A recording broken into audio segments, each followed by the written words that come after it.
Halo, salam guru penggerak. Assalamualaikum warahmatullahi wabarakatuh. Perkenalkan, nama saya Eka Wulandari, calon guru penggerak Angkatan 4 dari Kabupaten Bogor. Pada kesempatan ini, saya akan menyampaikan terkait dengan tugas 1.2.A.9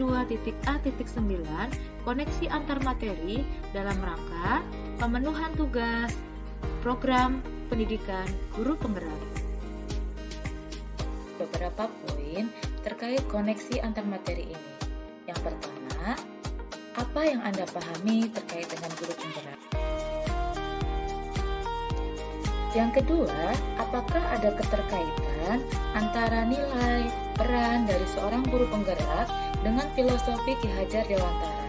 Kemudian yang ketiga, ingat kembali refleksi yang pernah Anda lakukan, kemudian bagaimana strategi untuk dapat mencapai nilai tersebut.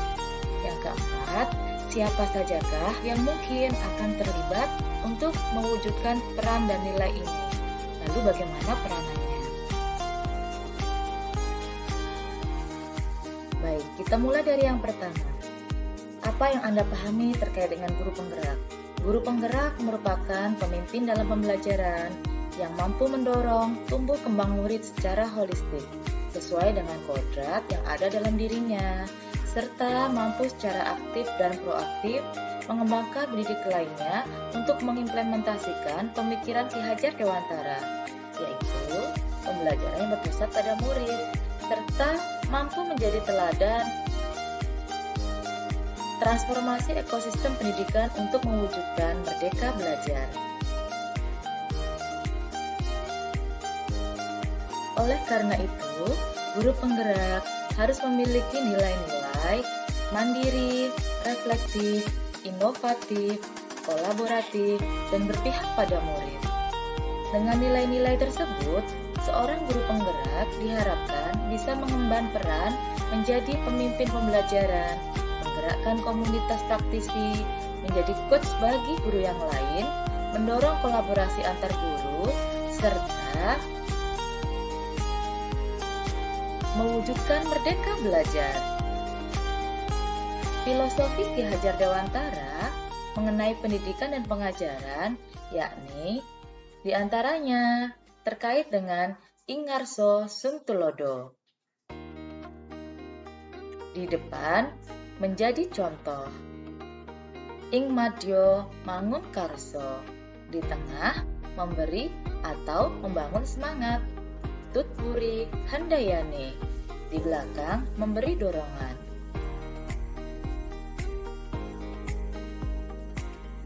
Ki Hajar Dewantara menekankan bahwa pendidikan harus berpusat pada murid, dilakukan harus berhamba pada murid, serta memberikan kesempatan yang seluas-luasnya untuk tumbuh dan berkembang sesuai dengan bakat dan minatnya.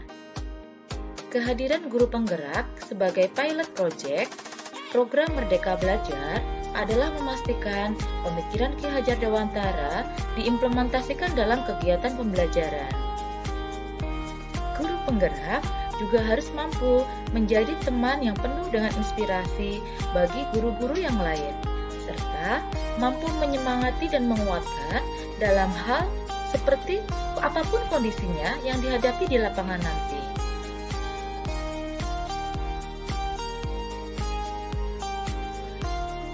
Untuk dapat mewujudkan nilai-nilai guru penggerak bukanlah suatu hal yang mudah. Butuh belajar, proses, dan pembiasaan-pembiasaan yang harus dilakukan secara berkesinambungan agar nilai-nilai tersebut melekat dalam diri kita. Lalu, bagaimana strategi untuk mewujudkan nilai-nilai guru penggerak? Di antaranya yang pertama adalah berperan aktif melakukan perubahan-perubahan dalam berinovasi dan berani mengambil risiko secara bertanggung jawab. Yang kedua, membentuk diri kita atau memantaskan diri agar layak diteladani baik dari sikap, cara bertutur kata, maupun tingkah laku dalam kehidupan sehari-hari. Yang ketiga, mewujudkan self-regulate learning, sehingga mampu merencanakan, mengorganisasi, mengarahkan diri, memotivasi diri, dan melakukan evaluasi. Yang keempat, perbanyak dalam membaca dan berdiskusi agar kita mampu berinovasi.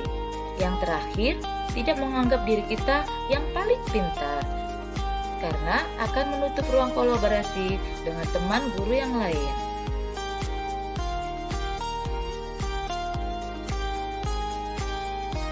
Apapun yang kita kerjakan dan lakukan, sekuat apapun itu, tidak akan berhasil tanpa adanya dukungan dari pihak-pihak lain. Pihak-pihak yang akan membantu ataupun terlibat diantaranya adalah yang pertama, kepala sekolah. Dukungan kepala sekolah besar artinya bagi seorang guru penggerak untuk terus bergerak menemukan gagasan yang tepat guna. Yang kedua, teman sejawat sebagai rekan berkolaborasi serta membantu guru penggerak untuk mencapai gambaran diri.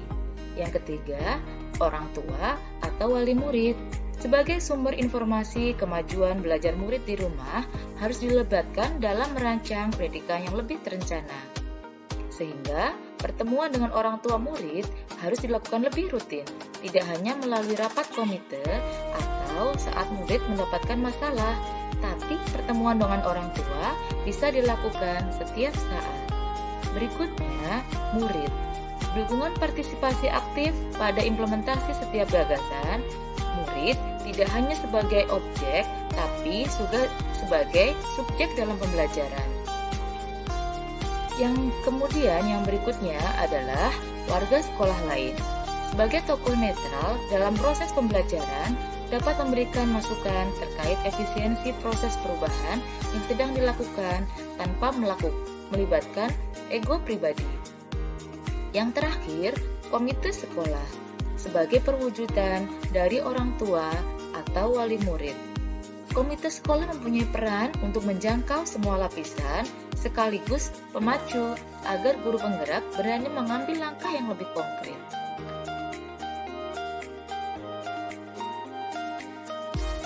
Demikian tugas 1.2.A.9 koneksi antar materi. Terima kasih atas perhatiannya. Wassalamualaikum warahmatullahi wabarakatuh.